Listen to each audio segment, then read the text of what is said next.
नमस्कार, मैं doctor Kamal Singh, assistant professor अर्थशास्त्र, नेहरू मेमोरियल शिवनारायण दास कॉलेज बदायूं, संबद्ध MJP रुहेलखंड विश्वविद्यालय बरेली।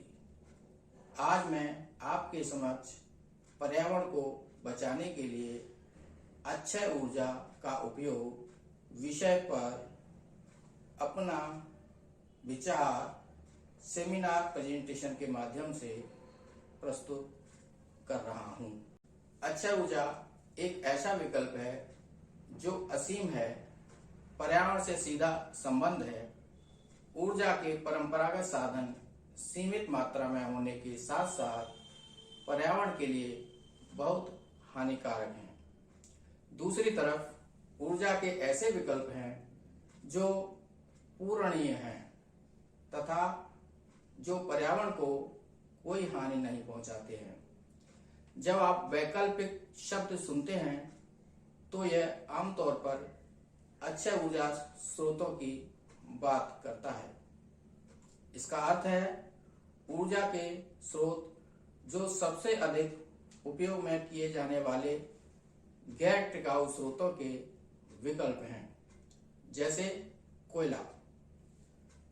पवन ऊर्जा अक्षय ऊर्जा का प्रमुख स्रोत है। यह ऊर्जा स्रोत सौर ऊर्जा की तरह शांत नहीं है, आमतौर पर पर्यावरण के अनुकूल है।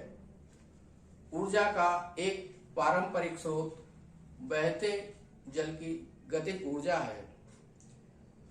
जल विद्युत संयंत्र गिरते जल की स्थितिज ऊर्जा को विद्युत ऊर्जा में रूपांतरित किया जाता है।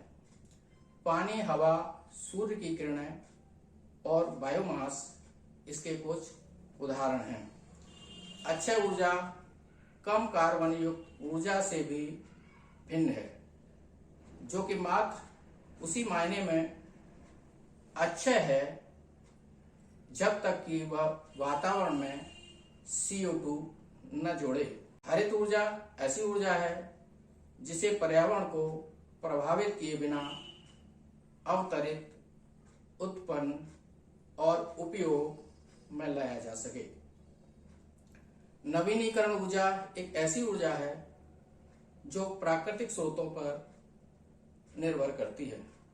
इसमें सौर ऊर्जा, भूतापीय ऊर्जा, पवन, ज्वार, जल और बायोगैस के विभिन्न प्रकारों को शामिल किया जाता है। ऊर्जा का अंतिम स्रोत सूर्य है और सभी जीवों के लिए भी ऊर्जा का अंतिम स्रोत सूर्य ही है। पेड़ पौधों को भी सूर्य से ही ऊर्जा प्राप्त होती है। आज के वैज्ञानिक युग में ऊर्जा के दो वैकल्पिक रूप माने जाते हैं। एक रूप को पदार्थ तथा दूसरे रूप को विकिरण कहा जाता है। महान वैज्ञानिक आइंस्टीन से पहले वैज्ञानिकों का मत था कि दुनिया के पदार्थों का ऊर्जा के रूप में विनाश हो रहा है, इसलिए एक दिन सारे विश्व का अंत हो जाएगा। परंतु आइंस्टीन ने यह सिद्ध कर दिया था कि ऊर्जा के एक रूप को दूसरे रूप में परिवर्तित किया जा सकता है। इस प्रकार ऊर्जा को पदार्थ में बदला जा सकता है। पदार्थ ऊर्जा का सहयोजित रूप है तथा विकिरण सौर ऊर्जा हमारी पृथ्वी में जीवन देने वाली है। सौर ऊर्जा से पेड़ पौधे में प्रकाश संश्लेषण की क्रिया होती है तथा संसार में कार्बनिक पदार्थ बनते हैं। इन्हीं कार्बनिक पदार्थों से हमारे शरीर की रचना होती है। इन्हीं सौर विकिरणों की वजह से समुद्र का पानी बादल बनता है और फिर वर्षा के रूप में पृथ्वी पर आता है। आज के युग में सबसे ज्यादा काम आने वाली ऊर्जा स्रोत कोयला, गैस तथा तेल भी सौर ऊर्जा का प्रतिरूप हैं। इन ऊर्जा स्रोतों को जमीन के अंदर दबी हुई अड़ीक सौर ऊर्जा भी कहा जाता है। सौर ऊर्जा से बनने वाले ऊर्जा के स्रोत जंगल की वनस्पतियां, जमीन के अंदर दबा कोयला, तेल, गैस, अन्न जिससे मनुष्य को शक्ति और पशु शक्ति, जल शक्ति, वातावरण की गर्मी, सौर विकिरण और वायु ऊर्जा। वायु ऊर्जा के अंतर्गत लहरों की शक्ति, ज्वार भाटा और चंद्र शक्ति है। सौर सतह से पृथ्वी पर मिलने वाली ऊर्जा हमें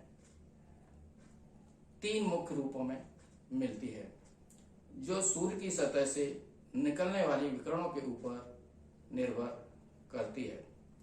ये 3 विकिरण हैं पराबैंगनी, रोशनी और तापीय, और अल्प मात्रा में एक्स विकिरण भी निकलते हैं। सूर्य तथा पृथ्वी के बीच हमारा वायुमंडल है, जिसमें वाष्प कण, धूल आदि उपस्थित होते हैं, जो सूर्य से निकलने वाली ऊर्जा को पृथ्वी तक नहीं पहुंचने देते हैं और इसकी काफी मात्रा को या तो अपने में सोख लेते हैं या वापस प्रतिबिंबित कर देते हैं। हमारे वायुमंडल तथा सूर्य के बीच एक ऐसी सतह भी है जिसके ऊपर कुछ भी नहीं है। जब सौर विकिरण ऐसी जगह से निकलती है तो उनकी ऊर्जा में कोई कमी नहीं आती है। अतः इस प्रकार जो सौर ऊर्जा हमें प्राप्त होती है, उसके उपयोग को हम कई तरह से प्रयोग में ला सकते हैं। जैसे सौर ऊर्जा को तापीय ऊर्जा में बदलकर इसका प्रयोग किया जा सकता है। सौर ऊर्जा को सीधे प्रकाश वोल्टी पद्धति से विद्युत में बदलकर इसका प्रयोग किया जा सकता है।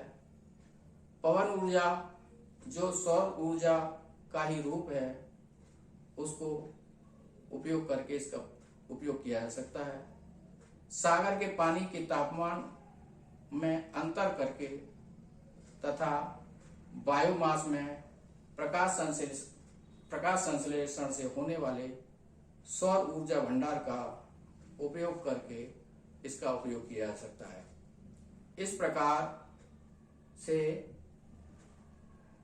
इसका प्रयोग वातावरण को बिना नुकसान पहुंचाए हुए ही इसका प्रयोग किया जा सकता है। भारत में पहली बार अक्षय ऊर्जा दिवस का आयोजन पूर्व प्रधानमंत्री डॉक्टर मनमोहन सिंह के द्वारा पहली बार किया गया था। उपयोग के बारे में, अक्षय ऊर्जा के उपयोग के बारे में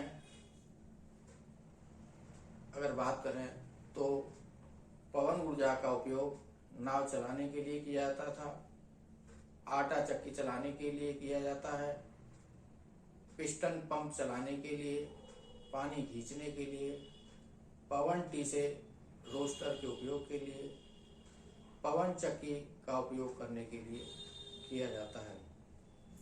बायोमास का उपयोग सेल्यूलोज, लिग्निन, स्टार्च, चीनी, वसा और प्रोटीन के साथ क्लोरोफिल के रूप में किया जाता है।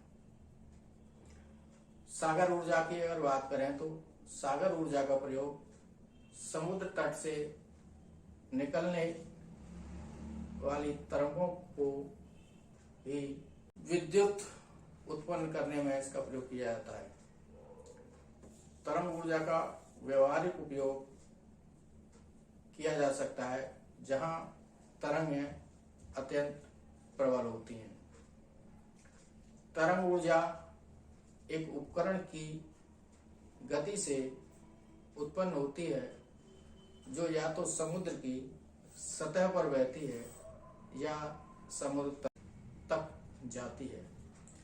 इस प्रकार से अक्षय ऊर्जा का प्रयोग पर्यावरण को बिना नुकसान पहुंचाए इसका प्रयोग किया जा सकता है। अंत में मैं अपने विचारों को यहीं विराम देता हूं। धन्यवाद।